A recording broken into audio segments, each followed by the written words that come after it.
جمعۃ الوداع اس کا مطلب یہ ہوتا ہے کہ اہل ایمان، اہل ذوق یہ رمضان کے آخری جمعہ کو رمضان المبارک کی جدائی کے حوالے سے اظہار غم کرتے ہیں، اور ان کو جو غم اور دکھ ہوا ہوتا ہے کہ رمضان کے اندر وہ عبادت نہ کر سکے جو کرنا چاہیے تھی، نہ جانے ہم اپنی مغفرت کروا سکے نہیں کروا سکے، اس لیے وہ جمع ہو کر کچھ اشعار پڑھتے ہیں، دعائیں کرتے ہیں، التجائیں اللہ پاک کی بارگاہ میں کرتے ہیں۔ تو ایسا کرنا جب نیت حسن کے ساتھ ہے، اچھی نیت کے ساتھ ہے، تو اس میں کوئی حرج نہیں ہوتا۔ بعض لوگوں کو اس حوالے سے یہ غلط فہمی ہے کہ گویا کہ دو طرح کی غلط فہمی ہوتی ہے۔ ایک یہ کہ وہ یہ سمجھتے ہیں کہ یہ کوئی نئی چیز ہے اور گویا کہ اس صدی میں یہ ایجاد ہوئی ہے، اس سے پہلے اس کا کوئی وجود نہیں تھا۔ دوسرا وہ یہ سمجھتے ہیں کہ اس کو اہل سنت یہ لازم سمجھتے ہیں، حالانکہ یہ دونوں غلط فہمیاں ہیں۔ اول تو قدیم سے ہمارے اسلاف بزرگان دین وہ جمعۃ الوداع یا الوداع ماہ رمضان کے حوالے سے اپنی کتابوں کے اندر بھی تذکرہ کرتے رہے ہیں، اور بزرگوں کے حالات بھی اپنی کتابوں میں ذکر کرتے رہے ہیں۔ مشہور و معروف بزرگ ہیں امام ابو الفرج عبد الرحمن ابن الجوزی رحمۃ اللہ تعالی علیہ، جن کا سن وفات 595 ہجری ہے۔ اس میں انہوں نے انتقال فرمایا، یعنی 6 صدی ہجری کے بزرگ اور معروف ہستی ہیں۔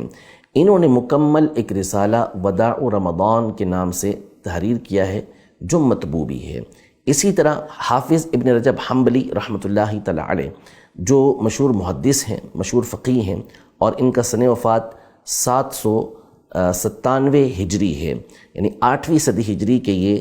بزرگ ہیں۔ انہوں نے اپنی کتاب لطائف المعارف کے اندر پورا ایک چیپٹر وداع رمضان کے حوالے سے تحریر کیا ہے، اور اس میں اسلاف کے واقعات ذکر کیے ہیں کہ کس طرح وہ رمضان کے جانے کا غم کرتے تھے اور رمضان کے آنے کا انتظار کیا کرتے تھے۔ یوں ہی حافظ ابن حجر حیثمی الشافعی رحمۃ اللہ تعالی علیہ، جن کا سن وفات 974 ہجری ہے، انہوں نے اپنا ایک خطبے کا مجموعہ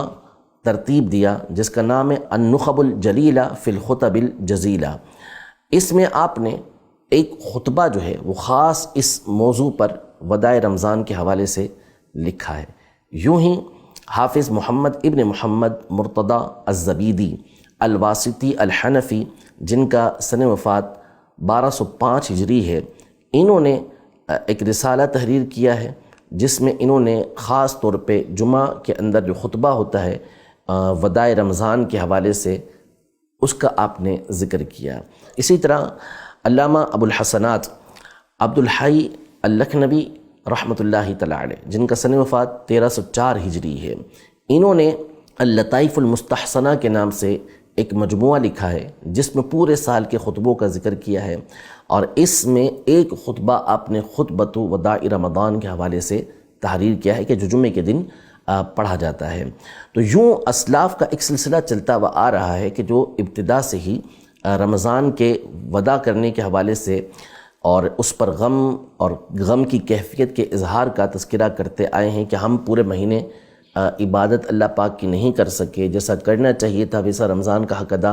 نہیں کر سکے۔ یوں ہی امام اہل سنت رحمۃ اللہ تعالی علیہ نے، صدر الافاضل مولانا نعیم الدین مراد آبادی رحمۃ اللہ تعالی علیہ نے اس کے جواز کے اوپر تصریح فرمائی ہے کہ اس کے جائز ہونے میں کوئی شبہ نہیں ہے، اور آج تک علماء اہل سنت یہ کام کرتے ہوئے آ رہے ہیں، اور ساری دنیا کے اندر، عرب دنیا کے اندر بھی جو علماء اہل سنت ہیں، جو اہل سنت کے مرکز ہیں، وہاں پر بھی اس کا سلسلہ یہ رہتا ہے۔ تو اول تو یہ ہے کہ یہ کوئی نئی چیز نہیں، قدیم سے چلتی بھی آ رہی ہے، اور اگر بالفرض نئی چیز ہوتی بھی تو اگر وہ شریعت مطہرہ کے احکام سے ٹکراتی نہیں، اس کے اصول سے ٹکراتی نہیں، تو یہ بات بخوبی واضح ہے کہ اس کے کرنے میں کوئی حرج نہیں تھا۔ باقی رہا یہ کہ اس کو کوئی لازم سمجھتا ہے تو ایسا ہرگز نہیں ہے، اور نہ ہی اس کے اوپر کوئی سختی کرتا ہے۔ جو مناتا ہے سو مناتا ہے، جو نہیں مناتا اس کے اوپر کوئی حرف نہیں ہے، البتہ منانے والے کو کوئی برا نہیں کہے گا۔ البتہ اس میں یہ بات ضرور پیش نظر رہے کہ جو بھی جمعہ کا الوداع جمعہ مناتا ہے